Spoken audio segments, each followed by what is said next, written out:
Girl Scouts.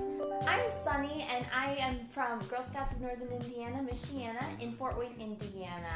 And today I'm going to be walking girls through the Brownie Home Scientist badge.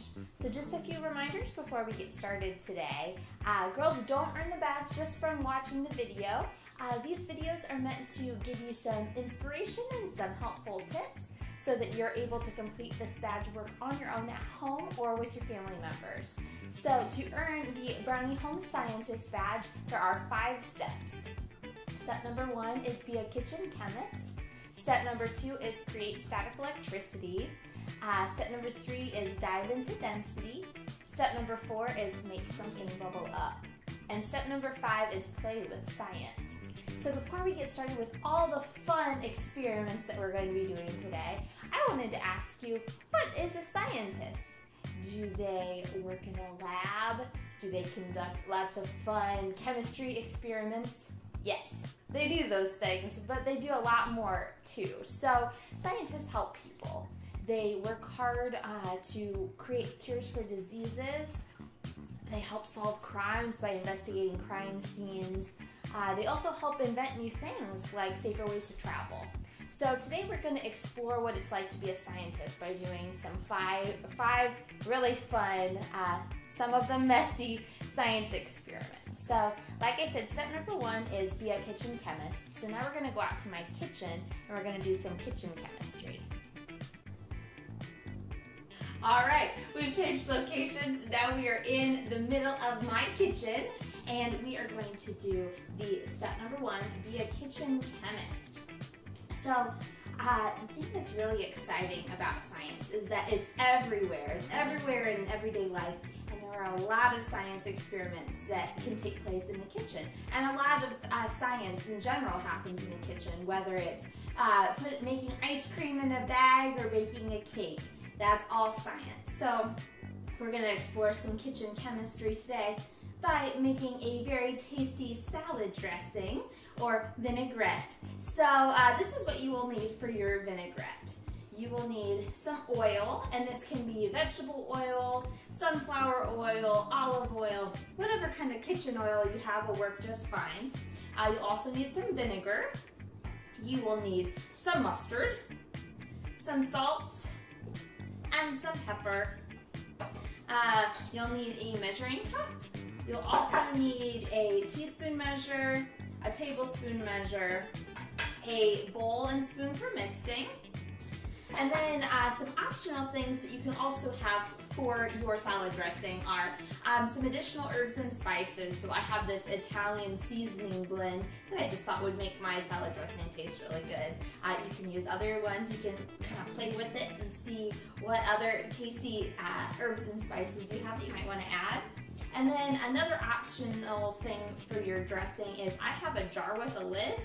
You might not have one at home, or maybe you could repurpose like an old pickle jar or something, but I just have a jar with a lid so that if I don't want to eat my salad dressing right away, I can put a lid on it and stick it in the fridge for later.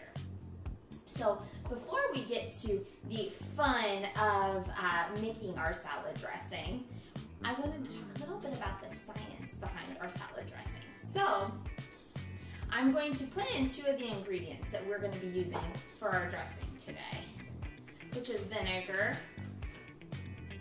You can't see what I'm doing, but I'll hold it up in just a second. So I poured in some vinegar. Now I'm pouring in some, and that ended up on the floor. And now I'm gonna pour in some olive oil, or not olive oil, this is vegetable oil. So I just wanted you girls to kind of see what's going on here. So I'm gonna get a little bit closer to the camera here. Do you see how the vegetable oil is kind of sitting right on top of the vinegar? They didn't, when I poured the oil in, it didn't blend in. So what we have here is called an emulsion, and this is 2 unblendable substances. So we've got our oil and we've got our vinegar, and they don't want to blend together. They want to stay separate. For our vinaigrette that we're making today, we need something called an emulsifier that's gonna help these two substances blend together. And for our emulsifier today, we're gonna be using mustard. So I'm gonna go dump this out because we're gonna fix this. 1 second.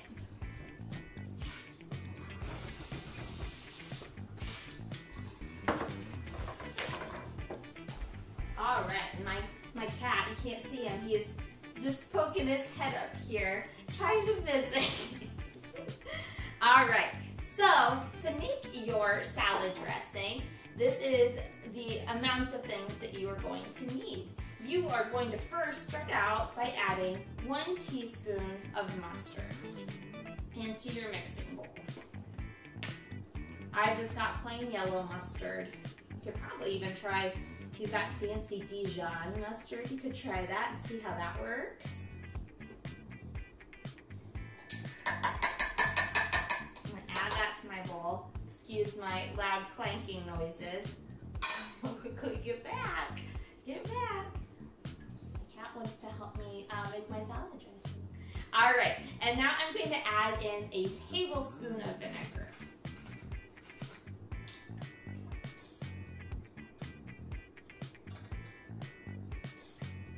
All right, and once I've added my tablespoon of vinegar, I'm going to use my spoon here, and I'm going to mix this up really good. So the goal is to get the vinegar and mustard really well blended before we add in our oil.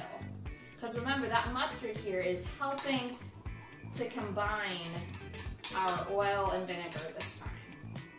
So I'll show you what it should look like.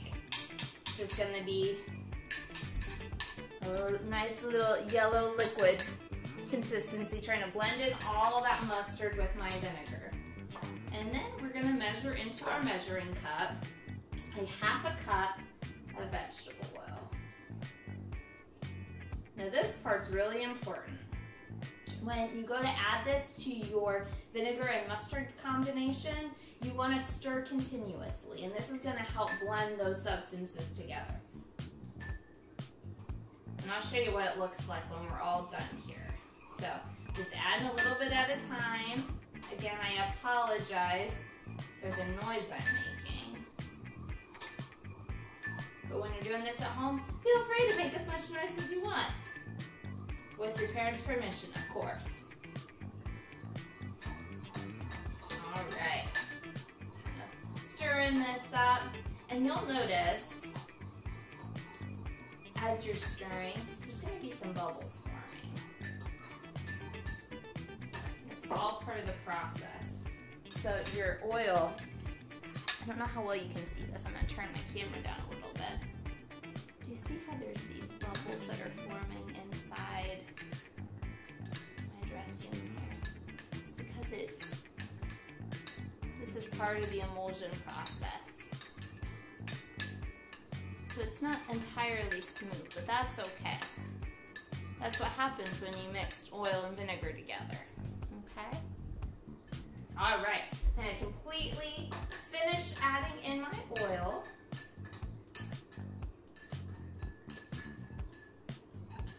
All right, good to go. And then you just add in whatever spices you want. So I am gonna add in a dash of salt and pepper. And this is just for taste.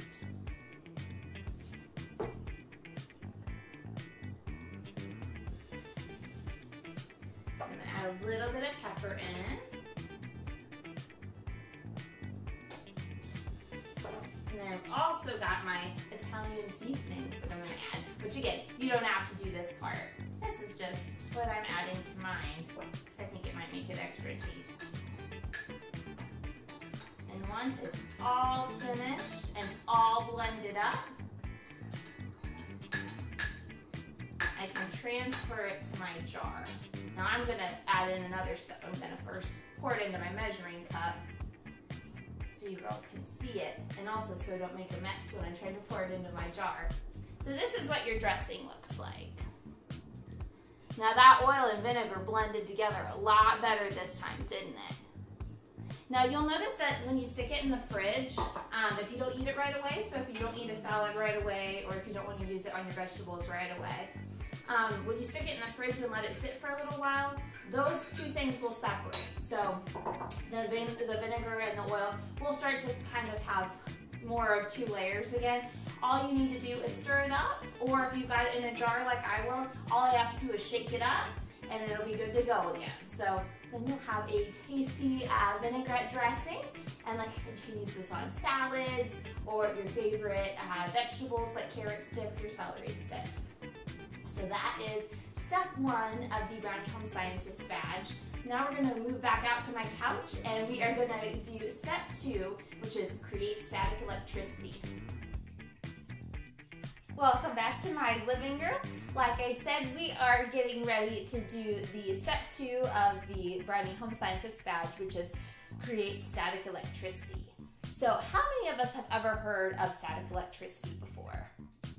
Even if you haven't heard those words or you think you've heard of them and you're not sure, we're going to talk about it and teach you how to make some. And I can guarantee you've probably come in contact with static electricity before. So think about a time when you've been on the playground and you've gone down the slide, and as you're going down the slide, you feel little sparks or zaps. They might hurt a little bit, or they might just be like, oh, I just felt a shock. Or when you get down to the bottom of the slide, your hair is all standing up. Another example would be as you're walking across the carpet in your socks, and then you go to grab a door handle or to touch a light bulb or a light switch, or you pet your dog and your cat and you feel that little zap. Those are all examples of static electricity. So static electricity is created from friction. So static electricity happens when two objects rub together. Okay, so most objects have a balance of positive and negative particles inside them. So tiny little particles called protons and electrons. And protons have a positive charge, and electrons have a negative charge. And most objects that you find around your house, including your socks that you're wearing, your carpet, the light switch, all those things I just was mentioning, they all have a pretty good balance of protons and electrons, so positive and negative particles inside, teeny tiny particles that you can't see. But what happens is when two objects rub together and there's that friction, it creates an imbalance of these positive and negative particles. So negative particles, called electrons, build up on an object, and that creates an imbalance, some static electricity. And then when you go to touch something, like your light switch or like your doorknob, those electrons, those negative particles want to jump, they want to escape, and they want to find a positive charge. And so that's that zap. Those are those electrons jumping to another object. Another thing I want to teach you girls about are opposite charges. So positive and negative are opposites, just like day and night are opposites. So opposite charges attract. They want to be near each other. So when you've got that friction that happens that builds up all of those extra negative electrons, those negatively charged particles called electrons, they want to escape because there's an imbalance there. So they want to find the positive charges in another object. We're going to demonstrate that with just a few simple materials that you probably have at home. So I need you to collect a balloon, salt, pepper from our last experiment, and a plate. So I blew up my balloon already. And like I said, some of us might already have a lot of experience playing with static electricity. So what do you imagine I might do with this balloon? I'm gonna rub it on my head. So when I start rubbing this balloon on my head, I'm doing what I mentioned earlier. I'm trying to create static electricity by creating friction, by rubbing these two objects together, my hair and the balloon. And what this is doing is it's building up those negatively charged particles in my balloon. It's getting filled with those negatively charged particles called electrons. Now opposites attract.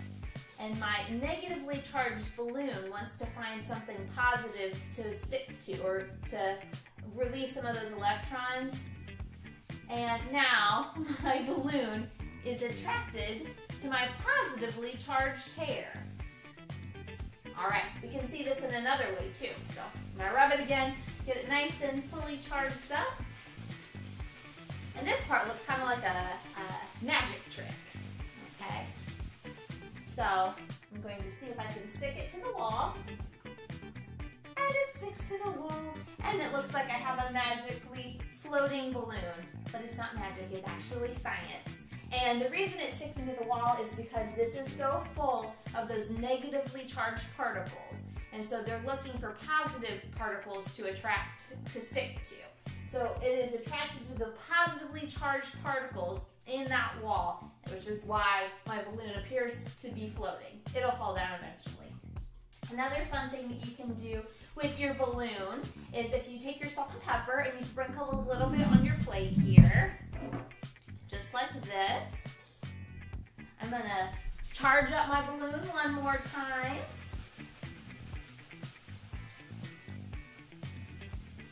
All right, get it nice and full of those negative particles called electrons.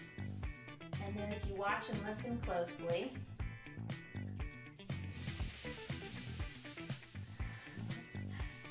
so my balloon is now covered with the salt and pepper. So all of those negative, and my hair is also sticking too at the same time.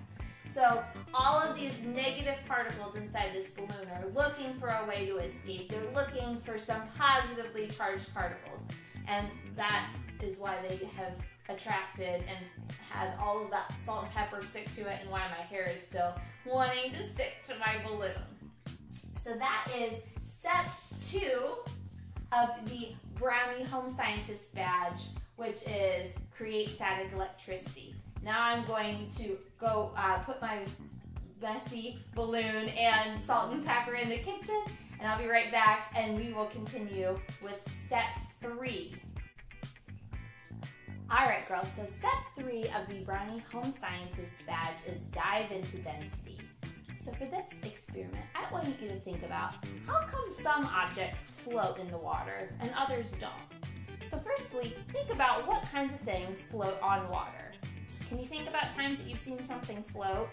So maybe it was ice cubes in your glass of water, or maybe a rubber ducky in the bathtub.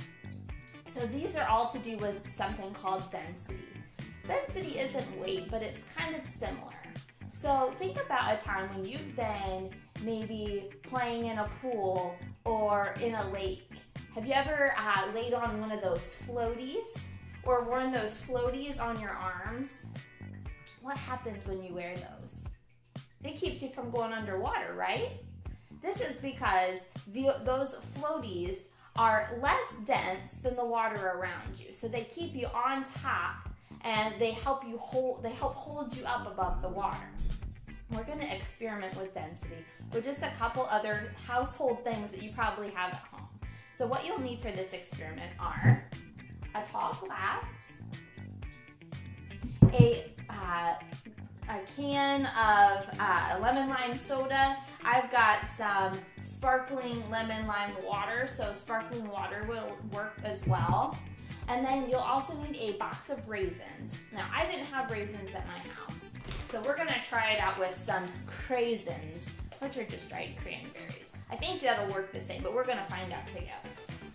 All right, so all you need to do for this experiment is you're gonna open up your can of lemon lime soda, or like I said in my case, my lemon lime sparkling water, and fill your glass. Now, I recommend doing this experiment immediately after you've poured your soda. It works, but you really need to do it while your soda is still bubbly. So if your soda has become flat, it won't work this way, okay? So you'll need to have a fresh can of soda. All right, and now all we're gonna do is we're gonna plop some of our raisins or craisins into it. So I'm gonna turn the angle of my camera so you can see what's going on here in my glass. All right, so we've got my glass of soda, and I am going to add in some of my craisins to see what happens. And I would just start with a handful, so maybe 5 or 6, just so you can really keep track of what's going on. So what happens when I plop these in? They sink to the bottom, right? Oh, but then what's happening? One, oh! Can you girls see what's going on there? So right here, I'm gonna hold this up. Some of my craisins are at the bottom, and then some are at the top. And what you'll notice is they first go to the bottom, and then they start to rise up to the top again. Why do you think that's happening? Sometimes you'll see this experiment online, and when you see it online, I've seen it called the dancing raisins experiment. So what's happening is when we drop the raisins into the soda, they sink because they're more dense than the water around it, or the soda around it. But then what happens is, because this soda is carbonated, it has all these tiny little air bubbles, and those air bubbles wrap around those raisins, kind of like a pool floaty. And then the raisins rise up to the surface of the soda again, because they become less dense than the soda around it. Now when they get up to the top of the glass here, those little air bubbles pop, and then they sink back down again. So while my soda still has lots of carbonation, my raisins are going to be dancing for a while. So this is a little fun experiment you can try out to test density and to learn a little bit more about density. So that is step 3 of the Brownie Home Scientist badge, which is dive into density. Now we're going to move back out to my kitchen because the last 2 experiments are very messy. So I recommend doing those ones outside, or if it's a nice day, or in the kitchen. But I do recommend that if it's a nice day outside, you could also do them outside. So we're going to move back out to my kitchen to do step number 4, which is make something blow up. And due to movie magic, we're back in my kitchen, and I mistakenly said the wrong thing for what step number 4 is. It's make something bubble up, not blow up. So we are making something bubble up. Did you know that you could inflate a balloon with something besides just your mouth, or an air pump? So we are going to be making a balloon blow up with science. So how many of you have ever heard of the states of matter? You might have heard about them in science class or at a science museum. What are the states of matter? So today we've been exploring a couple of them, and we're going to explore 3 of them in this experiment here. So the states of matter are solid, liquid, and gas. Okay? So we are going to be mixing a solid and a gas today to create, or a solid and a liquid today to create a gas. All right. So first we need our liquid, which is vinegar. The things that you need, by the way, for this experiment include a tablespoon measure, a teaspoon measure, some vinegar, some baking soda, a clear plastic bottle. Now I normally would recommend a 20-ounce bottle, so or 16-ounce, the smaller personal size soda bottles. All I had was a 2-liter, so this is what I'm using. And then a balloon. I've got more than 1 balloon. And like I said, this one can get messy, so I would recommend doing this in your kitchen, or if it's a nice day outside, maybe you could go outside and do it on, or out in your yard or at a picnic table. So, and an optional thing that you might want to use for this one, if you have a funnel, which I don't have a funnel right now, a funnel is also helpful to get your materials into your bottle and into your balloon.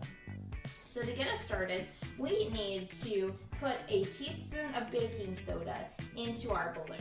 Now, if you have a family member at home that can help you with this step, that would be great because it is a little hard, considering how small the mouth of the balloon is, to get our measuring spoon in there. So if you've got somebody that can help you, that would be wonderful. So not a necessity, but it just helps. So what you just need to do is get your baking soda into the inside of your balloon. All right. And once you got your baking soda on the inside, just make sure it's nicely inside your balloon. I'm just kind of rubbing mine around on the inside. Make sure my baking soda is not all clumped up or anything. So that's inside my balloon. Now what I'm going to do is I'm going to add some vinegar to my bottle here, okay? You can use a measuring cup and be precise. If you had a smaller bottle, I would say to use about a tablespoon of vinegar. I'm just going to eyeball it a little bit, okay? And if you're feeling really sciencey and you want to just experiment with the amounts of baking soda and vinegar you use, that's fine too. The more you use, the more of the more things will bubble up, okay? So, I'm gonna put some vinegar into my bottle here. And I just put enough just to coat the bottom of my bottle. Now mine might take a little while since I've got such a big bottle. Okay, so what we're gonna do then is slowly put the mouth of your balloon across the top of your soda bottle, okay? I would recommend then pinching it a little bit, okay? Just so you can make sure that your balloon stays in place. And right now, see, I've just got it down here. So this is where all my baking soda is sitting. So I've got this baking soda, which is a solid, and then my vinegar, which is a liquid. And I'm gonna mix a solid and a liquid together to create a gas. So then I'm gonna slowly lift up my baking soda here. What it's doing inside my bottle here is it's creating a gas, which is carbon dioxide. And what you've noticed, and if I had a smaller bottle here, it would have been a little more impressive, but it's inflated my balloon, hasn't it? So this gas has expanded in the soda, so in my bottle here. So the solid and liquid, the baking soda and vinegar, mixed together created a gas, which was carbon dioxide. Because I had this balloon on top of my bottle, the gas filled this bottle and it didn't have anywhere else to go, so it started to fill up my balloon. Like I said, if you had a smaller bottle, or if I had used more vinegar and baking soda, it would have been a little bit more of it would have blown my balloon a little bit better. So then, you can pull your balloon off carefully. It doesn't want to let go. But then you can tie it off, and then you can use your balloon to experiment some more with static electricity if you want to. Okay? So that is make something blow up. Or bubble up. Make something bubble up. Alright, so that is step 4 of the Brownie Home Scientist badge. We have one more experiment to go. And the last experiment is play with science. Or the last step is play with science. For play with science, we are going to make something that I lovingly am going to be calling dinosaur snot. So, let me grab my materials for my dinosaur snot. Alright girls, so like I said, the 5th and final step of the Brownie Home Scientist badge is play with science. So we are going to be making an oobleck, a slime. We're going to be calling it dinosaur snot because we're going to make it kind of gross colors.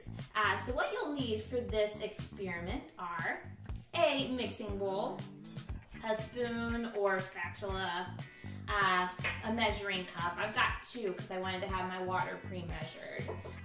Water, cornstarch, and then if you want to make your slime colorful, some yellow and green food coloring, or whatever color you want. So for this, we are going to be adding 2 cups of cornstarch to our mixing bowl. This one again, very messy, which is why I'm doing it out in my kitchen. Alright, so I'm going to add my 2 cups of cornstarch to my mixing bowl. I'm just going to show you the mess I just made. all over this. Oh yeah, oh yeah. All right, and then once we've added our cornstarch to our mixing bowl, then we're gonna slowly start adding in our water. Now, when you start adding your water, you might realize pretty soon that this experiment isn't exact. So you might need to add more water, and you might then add too much water and then need to add more cornstarch. You just gotta get to the right consistency. So, and I'll talk about what that is in just a second. So I'm gonna just start adding in my water and kind of stirring it up as I go.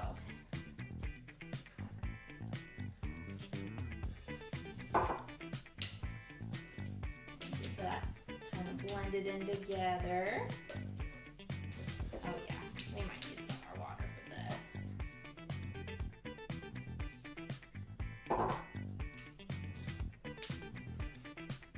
And you'll start to see it's kind of a liquid in places and a solid in others, which is kind of important for this one. And you'll notice it's really hard to stir. That's a good thing. Like you're gonna find that it's very hard to stir. All right, so add a little bit more liquid. Continue stirring. How's your day going today? Are you having a good day? The weather outside this week so far has been pretty nice. We've had some rain, but it's been warmer, which I like. All right. So, once you've got it nice and stirred, you might also need to get your hands in there. Like I said, it's gonna get messy. All right, so this is what's really cool about our oobleck, or our dinosaur snot. I forgot to add my food coloring in, so I'm gonna go ahead and add that in now. This is a little bit more fun when you got food coloring in there, right? You gotta make it colorful. I would recommend though, adding your food coloring in when you get to before you put the water in. This just helps it blend better with your oobleck here. But it's okay if you forgot, it'll still mix. So now I've got a lovely green consistency here. Now I'm gonna change the angle on my camera a little bit so you can better see what we're working with here. Okay, so what is exciting about our oobleck here is I can pick it up in my hands here and I can roll it up into a ball, you see? But then what happens if I let it sit in my hand is it turns back into a liquid. Okay, I'm gonna try that again because I didn't get it right up into the camera before it did its thing. So I can pick up a chunk of it. Oh, I need to add more cornstarch. I mixed it too much, girls. I mixed it too much. I added too much water. All right, we're gonna get more cornstarch. Bear with me 1 second. And this is the thing that's fun about science. It doesn't always work the way you expect the first time around. You'll learn something new every time you do it. So I'm just gonna add a little bit more cornstarch and I'm gonna stir it up. All right. If it's hard to stir, that's kind of the consistency you're looking for. A little bit more cornstarch. Oh, that was maybe a little bit more than I was intending. That's okay. Again, this one is a pretty flexible experiment. So if you add too much cornstarch, you just gotta add more water to it. If you add too much water, just add a little bit more cornstarch. This one is not an exact science, which makes it kind of fun. All right, so we're gonna try this again. I'm gonna pick up my oobleck here, or my dinosaur snot, and see how I can hold it in my hand and kind of roll it up into a ball? See that? It's like a messy dough, but then watch.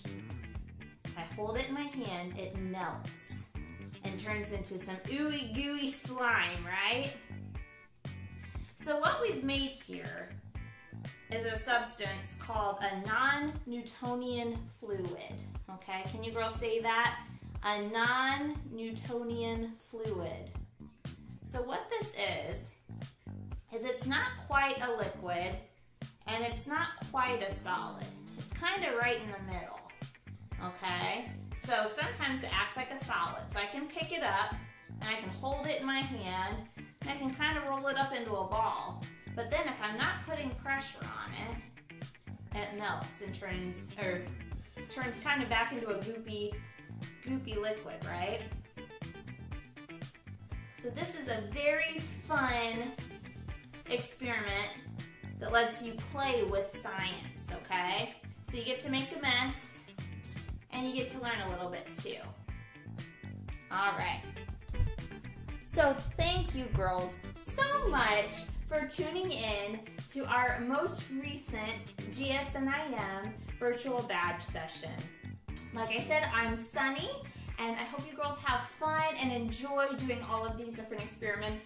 I'm probably going to be playing with this for a little bit longer, and then I got to clean up my kitchen. So after our retail stores open again, you'll be able to, and after you've done all of these fun experiments within this badge, you'll be able to earn your home scientist badge, and then you can go to the store when the store opens back again, and you can go purchase your badge. And in the meantime, you can also purchase them online. So I hope you girls are staying safe and healthy and enjoying the beautiful weather. I hope you girls have a great rest of your week. And please stay tuned for future Girl Scouts in Northern Indiana-Michiana virtual badge programs. All right, have a great day.